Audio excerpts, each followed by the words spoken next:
Product roadmaps. Getting your first backlog. In starting to work out how to achieve your first product goal, you'll have to think about the journey your customers take in interacting with your product and what outcomes you'd want to see as a result of people using your product. You'll need to iterate towards your product goal. It's the product owner's responsibility to lead this effort. The Scrum Master may help facilitate. Story mapping is a great technique that fits most of the contexts we've worked in. Startups. Large business operational processes. Large ERP and CRM systems. So we're going to use that to take your product idea further. Iterative product development. Iterating from vague idea to realization allows for learning and adjustment along the way. Remember this from part 1? Story mapping. Jeff Patton. What is story mapping and what are user stories?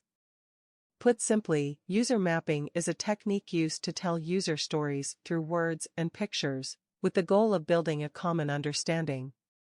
The idea is not to gather a set of written requirements, but rather help teams build consensus, a common understanding of user problems, to ultimately help build a better product. When you think about story mapping and user stories, you probably think of a group of people writing on post-it notes, covering the walls and/or floor of a meeting room. Just remember, the goal is not to build a roadmap, rather it changes people's mindsets from gathering requirements to shared understanding. Building a story map. A story map is a representation of all user stories created. A team typically maps user stories on wall using post-it notes, stickies, and pens. At the top of the page, we find activities. Under each activity, we find user tasks and stories. The map flows from left to right following the user journey. The narrative flow, activities, is the backbone of the map. It allows team members to tell stories about users. The basic formula for building user stories equals as a blank, I want blank, so that blank. Write the body as user stories. As a user or beneficiary.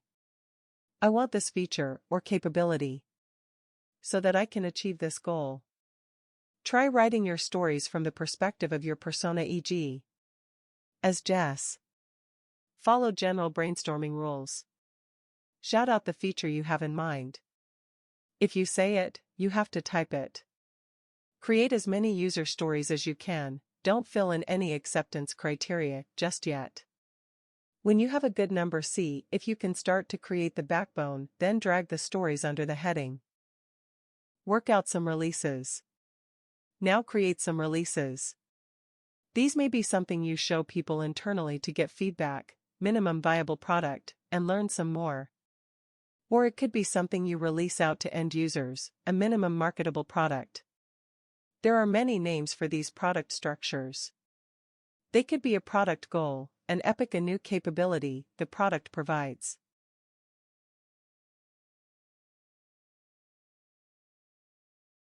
Name the release. These end-to-end usable releases are likely to be a few sprints worth of work. There are many labels for these product structures. Product goal. Epic.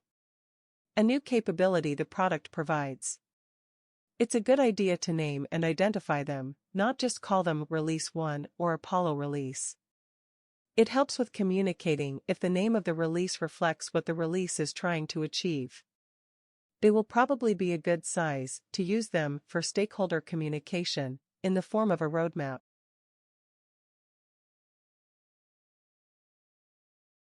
Name your releases. Try the user story format. Try the statement as a capability.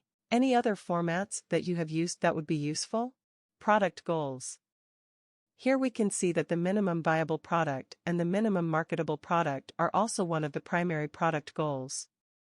Other product goals are identified as the ability to choose a basic meal plan, the ability to shop from a list and prepare a recipe, the ability to celebrate achievements and get reminders to keep me on track, and the ability for Southwestern customers to have dinner meal plans delivered by a partner.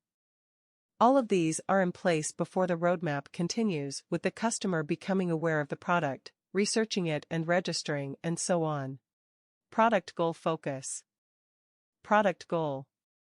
People who start using the product carry on using Best You after an initial 2-week period to maintain healthy eating and exercise habits.